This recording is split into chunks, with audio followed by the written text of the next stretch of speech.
Welcome to the Karhu EDC channel. Today I'm gonna show you my state of the watch collection, actual in February 2023. Let's begin with the wrist check. Today I have two watches, one smartwatch. This is Xiaomi Mi Band 6. Due to my bad hearing, I use it as an incoming call notificator. And the second one, or probably this should be the first, it is the Seiko diver, Seiko King Total SRPE07. This is a decent watch for everyday carry, which are packed with very nice features such as decent water resistance rating, ceramic bezel and sapphire crystal, and also day-date complication. And this is the most often worn watches of my entire collection. The next one is this G-Shock, model number GWM5610, in the classic case of the Casio G-Shock developed in 1983. These watches include a lot of features, as usual we receive from Casio, like 200 meters of water resistance, backlight, solar functions, stopwatch, and other great functions which are usually included into the G-Shock watches. I use them on a daily basis, quite often, and also for the workouts, and probably in every situation and condition. They are durable, they are capable to withstand almost any extreme conditions, and that's what makes these watches ideal for the daily wear. The next one, classic Soviet-made Raketa in the perfect dress watch size of 34 millimeters in diameter. The manual wound caliber, lack of water resistance, no water resistance at all. I wear them quite often because they are comfortable, lightweight, and they are dressy and compatible with almost any style of clothes I'm wearing. Great watch from the past. The next one is also vintage, but this is the so-called neo-vintage, because this is the Tissot Ballade model from 1998. These watches I received from my father. He changed them to Frederic Constant, a newer model. I received them in quite poor condition and they required lots of repairs. I changed the crown, I restored water resistance rating, I changed the bracelet to this decent original Tissot strap with the buckle of the color matching with the case color. They are based on ETA 2824-2 caliber, which is usual Swiss workhorse, and they are also wearable on a daily basis. I wear them quite often. They are compatible also with some civil clothes as well as with the suit. The next one is also G-Shock, but this is the football G-Shock, so-called. For me, I wear them for footballs weekly. This is probably the cheapest G-Shock, but probably also the most comfortable in wear, because they have flat strap without any angles.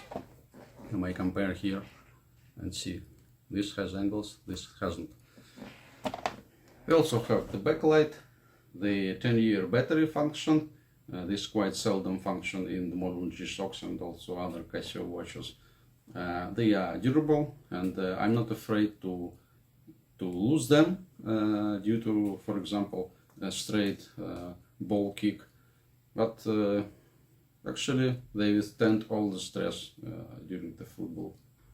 The next one is the embodiment of the Casio G-Shock line idea of the pilot watch. They have a big diameter display, chunky case, quite decent and highly legible lume, not so bright as on Seiko divers, for example, but quite long lasting. Their other interesting feature is that they are solar, and they have quite interesting visualization of all functions on analog display. They have quick time zone change feature, and also the chronograph function and the twitching between them, and the chronograph work itself is one might say the pure art, because visualization of all these features is done incredibly well and interesting, and they didn't copy anyone. This is their own unique design, and that is why I love these watches. All these features included in them make them perfect for daily wear as well as for traveling. The next one, Vostok Amphibia. Despite its low price and therefore necessity of the cost reduction on the overall finishing and the loom quality, this is the great example of the vintage watch actually produced today on the modern factory. And the vintage is everywhere in its features. It has unique case design with the plexiglass crystal, which allows it to withstand the water pressure up to 200-meter depths, but with the unique engineering principle which works totally different than any other modern dive watch. They have quite decent mechanical in-house caliber, quirky, outdated, with some difficulties with the date change, but nevertheless it is the vintage movement. With all these features, this makes them a perfect example of the watch which can be used today but have vintage structure. The next one is this Luch from Belarus. This is also based on the in-house movement, and this is the perfect example of the weekend watch, because this is the watch with one hand, only hour hand, which shows the hours and approximately the minutes with 5-minute intervals on display, as you might see. They have no water resistance.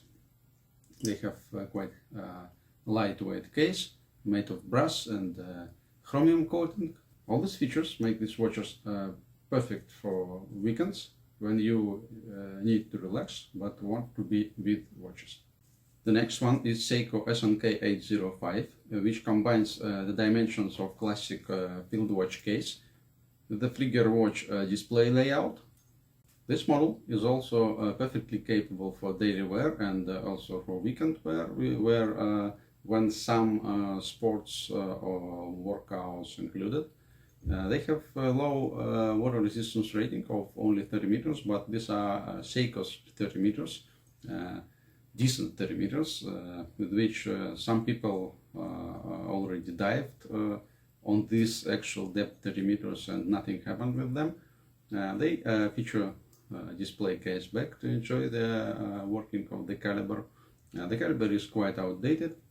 It doesn't have hacking function, but it includes a date complication, which makes this watch perfectly usable on a daily basis.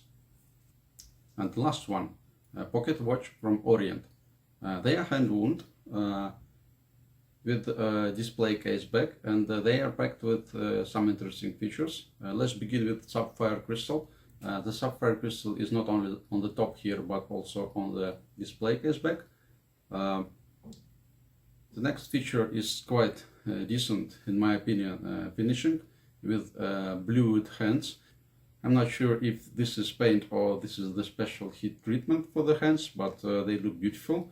In more dark conditions they look more near to black, and while they are reflecting light they look more blue. Also they feature a power reserve indicator, and this is interesting function considering that they are hand wound.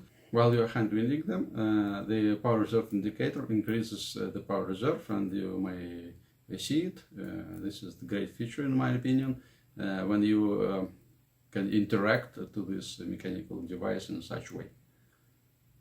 Great watch when you want your wrist relaxed and nothing on the wrist, or maybe when you want the second time zone in your pocket, or any other conditions you might think of how to use them. That's all for today. Please leave the comments with your suggestions for the future videos. For example, maybe you want to see the review of some of these watches in the future videos, or maybe you have some other feedback. Please send the link to your friends. Please subscribe, and you're welcome to my next videos. Thanks for watching. Bye.